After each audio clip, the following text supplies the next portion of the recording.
I never finished school and I never went to university, but I realized that you actually do not need it. You don't need a degree to go do anything in your life. I mean, yes, if you want to become a doctor, if you want to become an astronaut, if you want to become a lawyer, of course, you need to go to university. You need to pass certain tests set by, the guilds of doctors, the guilds of lawyers, the professionals in order to enter that system of workers. But if you want to become an entrepreneur, the only thing you really need to learn how to do is grab opportunities whenever you see them. Okay, you don't even have to be good at them. You just need to learn how to see them and just grab it, take it, even if you're not good. And even if you might know that you're going to fail, just do it anyway, because the thing about life is that you really do not know where it's going to take you. You really just do not know where you're going to end up. You don't know where your path is going to go, and you don't know which things that you're saying no to right now are actually costing you like massive opportunities. Like, something like learning how to speak in front of a camera to make YouTube videos. This fear of speaking in front of a camera kept me from so many different opportunities in my life. Whereas now I find it much, much easier, and it's been allowing me to connect with a variety of different people and get a whole different new customers that, around the world that I didn't even know I could get. But it's, this fear of not being able to speak in front of a camera held me back for so long.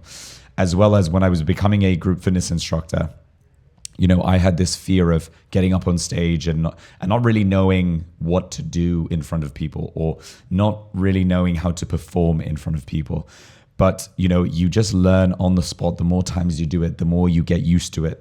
The more times you fail, the more you learn. The bigger the mistakes you make, the bigger the learning you're going to receive. And it's in that, and it's just in doing that, taking that initiative to do the thing that you really want in order to achieve what you really want. That's what you have to learn how to do. It does really nothing to do with like you getting a piece of paper from a university saying that you are now educated. Seeing opportunities and taking them comes down to you having a good eye for it and you having the balls to take it on. There are a lot of people that make a lot of money that are a lot less smart than you. For anyone that's watching, there are many people around the world who have way more money than you. I mean, ridiculous amounts of money. But when you meet them, they're not doing anything incredibly smart, incredibly breathtaking, or incredibly cutting edge. They just saw an opportunity and they took it and they doubled down on it, and they had no fear. In a weird way, being naive about consequences is kind of awesome, because so much of the time it is thinking about consequences that prevent us from actually taking those first steps, taking those steps towards something greater than what we think. But we're just so scared of like, what if I fail? Then the consequence might be that everyone thinks I'm a joke. Or if I fail, maybe I will have spent so much money and then I won't have any money after that. Or if I fail, then no one's going to take me seriously ever again. Or my friends are going to laugh at me. That's only true because you give it consent. The problem is not your friends laughing at you. The problem is not the world taking you seriously. Is that you don't take you seriously and you laugh at you. It's not that your friends are making fun of you, because even if they did make fun of you, but you knew yourself so well because you had so much evidence that indicated how great you are, then it wouldn't really matter what anyone said to you. It's only because we allow people to say these things to us that it actually affects us. And sometimes there are people that you've grown up with that you've let in so into your life, like so much into your life, that they've become part of your identity, that when it comes to sort of like setting a boundary and pushing them back out, you have trouble doing it. So sometimes it's better to just extract yourself from that environment. This is something that I did recently. I recently just moved from Kuala Lumpur, Malaysia, a place that I lived for 15 years. And I moved to Barcelona, Spain, not really knowing anyone here. Just, I had a friend who had an apartment who let me rent one of his rooms. And I've been staying here for a year. And it's been probably the coolest 1 year of my life, or at least in my adulthood, because for the longest time I've lived in the same place with the same people doing the same things, obviously growing myself. I had a car there, I had my own apartment, I had a very good salary. All my friends were there. All my contacts were there. I had built a kombucha business. I built a social media marketing agency, and I was coaching a variety of different, very high profile clients, doing fitness as well as some form of life coaching, productivity coaching. And since moving, I realized like how much of my environment that I was staying in was holding me back, from just excelling, from just doing something else. Why? Because I was afraid that the people in close proximity to me were going to judge me for changing, that they were going to judge me for being different, I was afraid that they were going to look at me funny for trying to be different or to try and change something about myself. But at the end of the day, it was me who was looking at that. It had nothing to do with them. It was because what I perceived of them, I perceived that their opinions mattered so much to me. And I feared that if I changed myself too much, then, they would look at me differently. But it was actually just myself. I was judging myself. I was looking at me weirdly.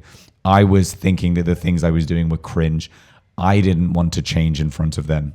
But that was me. And I thought it was something external, but it was actually something internal. But after moving around the world and honestly having a very different mentality with the place that I'm living in, Barcelona, it's like a city of artists. There's a lot of people that are very artistic. Everything is about the individual. Everything is about the artistic side of you. How can you express yourself? How can you be more of yourself? How can you become the main character, the protagonist of your story?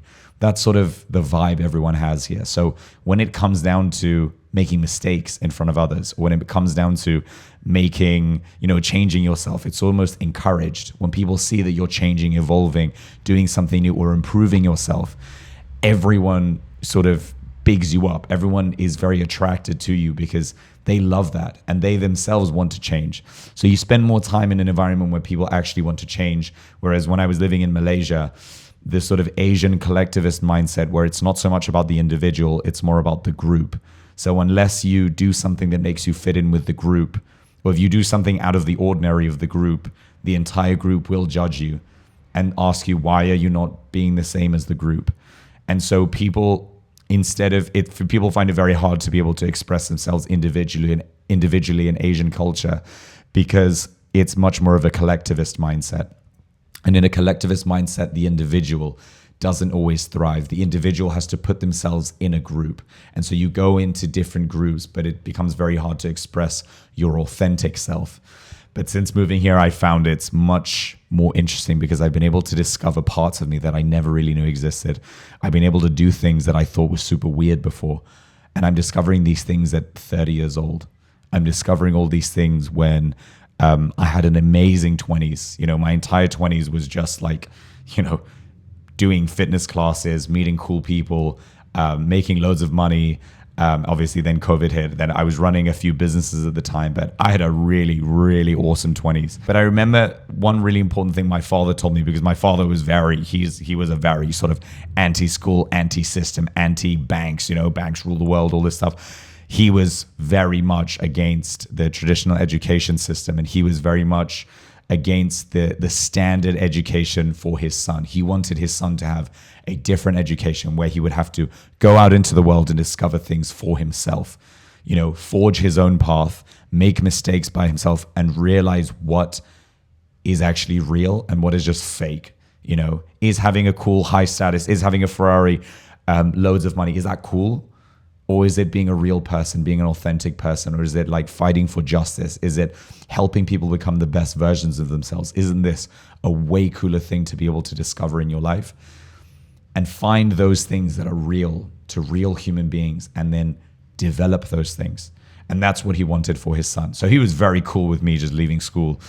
He was really cool with me just dropping everything and just saying like, look, go out into the world and discover everything yourself. But since you're leaving school, you're going to start paying rent. So I'm going to just thrust you into adulthood right now, and you have to fend for yourself. And to an extent, I do agree with him. I do feel like there is a lot that lacks in the current education system. I do feel like people chase this piece of paper without actually knowing what they want to do for the rest of their lives.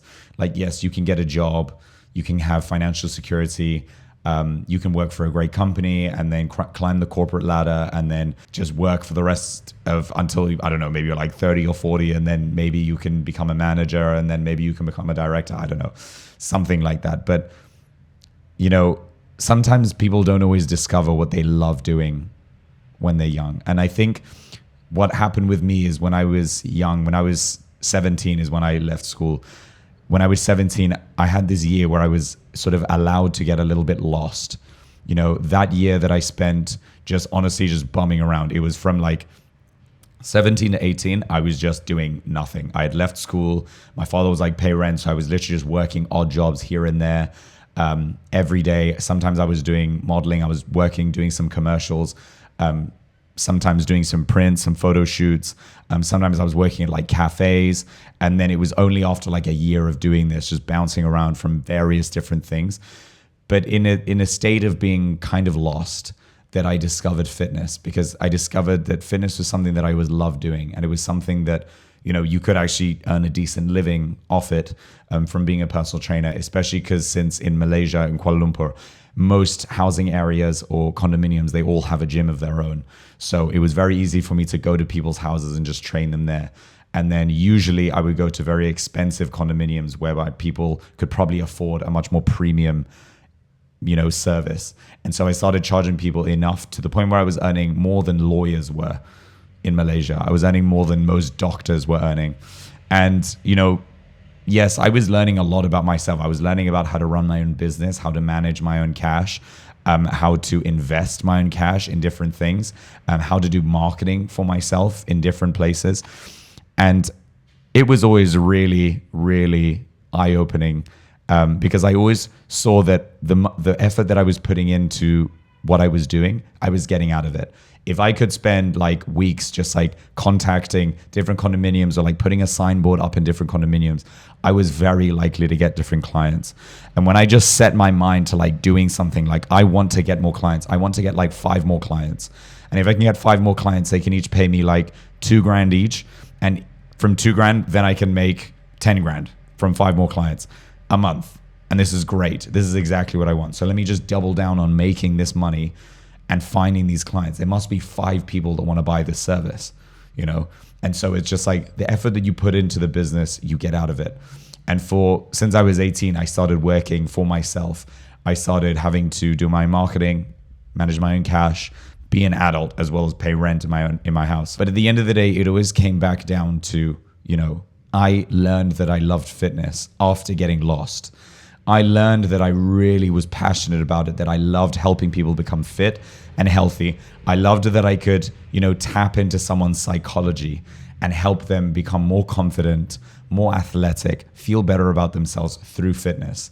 And so I wanted to do so many different things with fitness when I was 18. I had so many different ideas. So many different ways. I was like, I want to contact the government. I want to create programs for the government to be able to help them, create an initiative where every single child is put on like a super healthy training program. So everyone in the country by like 20 years is going to be mega fit. I had all these crazy ideas when I was like 18. I didn't realize the like infrastructure that needed to be in place in order to actually do them. But it really just comes down to seeing opportunities and taking them. How many opportunities can you see in your life and take them? Currently, we're living in this like huge AI boom. Everyone's learning how to use AI. AI is like a super sophisticated being that exists on the internet. We can just use all the time. If you want to write a business plan, you can use AI. If you want a business partner, it can be AI. If you need a food recipe or anything you need, it can do it. If you need videos, photos, AI can make it for you. It's like this crazy technology that everyone seems to be so tapped into at the moment. It's like the new trendy thing to want to be selling like AI automation in your business, AI services, AI software, AI coding, create a website in 5 seconds using AI. And this is sort of like the new thing everyone's jumping on. And soon there'll be another new thing. And then after that, there'll be another new thing. And, business never really changes. Business never really stops evolving. There's always something new. There's always something powerful to learn from it. And there's always an edge you can have if you learn how to study the market and see what's happening in the world right now. But it has very little to do with studying, having a degree, or like academics. You learn these things from just studying by yourself, learning on things like ChatGPT, learning of Google, reading books. You have to do your own self-study. You have to become your own university in a way. You have to make your life about studying and taking massive action. If you don't study, okay, you're never going to have that edge that you need in order to gain, that little percentage ahead. If you can position yourself well right now so that in maybe like a year or 2 years, when the market catches up with the thing that you're doing right now, you can make a lot of money with the service that you're selling now, that you might not make so much money now because you're looking for something to have an edge over in the future. So that once we get to that point, you already have a functioning system that you can sell and that you can thrive with. If you want to have success in what you do, if you want to thrive in the things in life, you just need to look at opportunities when they're right in front of you and just take them. Okay, that's what being successful is about. That's what happened when I was approached at 21 to become a group fitness instructor. I thought indoor cycling was a joke. I thought indoor cycling was literally just like the most trendy, lame, fatty thing that I ever seen in my life, but it changed my life. I mean, I can't explain to you how much it changed my life just in terms of understanding human psychology, understanding fitness, understanding people's motivations, understanding branding, marketing. I mean, it taught me so much about life, as well as introduced me to so many different people. Everyone that would, I can go anywhere around the world and do spin classes and meet loads of different people. It's like this awesome skill that I've learned that I can carry anywhere around the world. And after doing it for like 10 years, understanding the fundamentals of what it's all about, which is transmitting high energy, good vibes, being able to motivate people and being able to give people an understanding of themselves and help people push over their limit. Everyone can appreciate this, and transmitting that energy is like, you can go from like English to Spanish to Chinese, it doesn't matter. You just have to be able to transmit that power, that strength. If I hadn't taken the opportunity when it was presented to me, I would never be where I was now. I would never have learned all the things that I'd learned. I'd never have become the person that I'd become. And one day I will post more about the spin classes that I do, the indoor cycling classes that I do, and everything that I'd learned in the 10 years of being an instructor, because it taught me so much. I mean, it really changed my life, and it's still a huge part of my life. And it's allowed me to transcend into other different areas. It taught me so much about business. I started a kombucha business. It taught me so much about content creation. I started a content creation agency. I started a beach paddle business where I was doing another sporty thing. And it was always centered around health, content creation, something digital, something healthy. Like, I could not reinforce to you guys how much it is so important that like you just, in a way, like remove your intelligence, remove overthinking. Don't think so much about what the future is going to hold. Don't think so much about how you're going to turn out, or like if this is the best thing in your life for your career or something. Sometimes when you see an opportunity, like go with it. If you have a business idea, go with it. If you have a like something that maybe isn't going to cost you so much money and time, but you just want to try it out and just, say that you tried, and even if you failed, it's fine.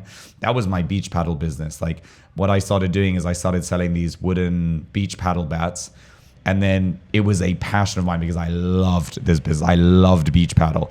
I loved this. It was this game called Fresco Ball from Brazil, and I loved this game so much.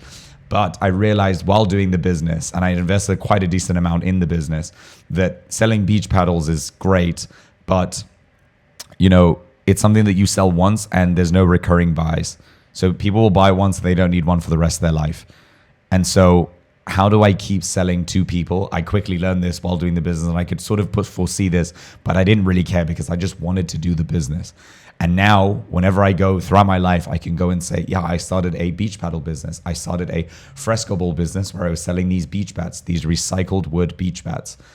And yeah, it wasn't the greatest success, but I wouldn't say like it was a failure. I would say that, yeah, I tried and it didn't turn out amazingly, but I still tried it and it was great and it was awesome. It was fun. It was unique and I enjoyed it so much. And throughout my life, I can go around saying that I did this, I did that thing. I took a chance and I tried it with the little money that I had. I pieced it together and I just did it. you know? And that was something that I really, really loved. And it's always something that I've kept very close to me, is just having this initiative to, like, if you feel like doing something or if you see an opportunity, just go and get it. Just go and get it. Life is too short for you to just sit around and just wait for, maybe this isn't the best thing for my career. Maybe I'm going to fail at this. Maybe people aren't going to take me seriously. No, like, forget it. Forget that. Like, you do what you want to do. You have every capacity to do that. You don't need an education. You don't need to have a degree to do this. You just need to have two big balls. This could be metaphorical. Women can do this as well.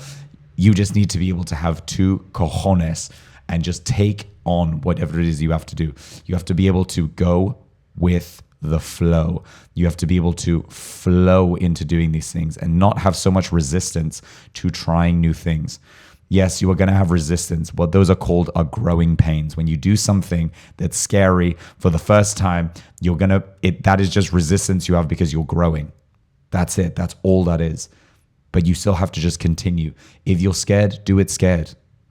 You know, I love this quote, which is, I keep repeating this in all my videos, which is, don't be afraid to take messy action. And this has been a fundamental part of my life for my entire life since I was old enough to remember.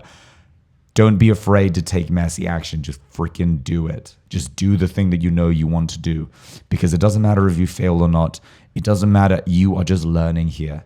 You are just learning. Just get down to it. And the bigger failures you make, the more you're going to learn. And I would say the greatest success you can possibly have is when you fail. What happens after that? Do you pick yourself up and go even harder? Or do you just whimper away and just stay exactly the same as you've always stayed your entire life? Well, success is that. To me, success is every time you fall down, how do you pick yourself up? Every time you fail, how do you pick yourself up? Every time things aren't going your way, what do you do? Every time you don't feel motivated, do you do the thing that you have to do anyway?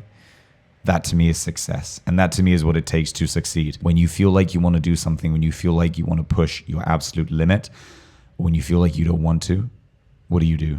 What happens?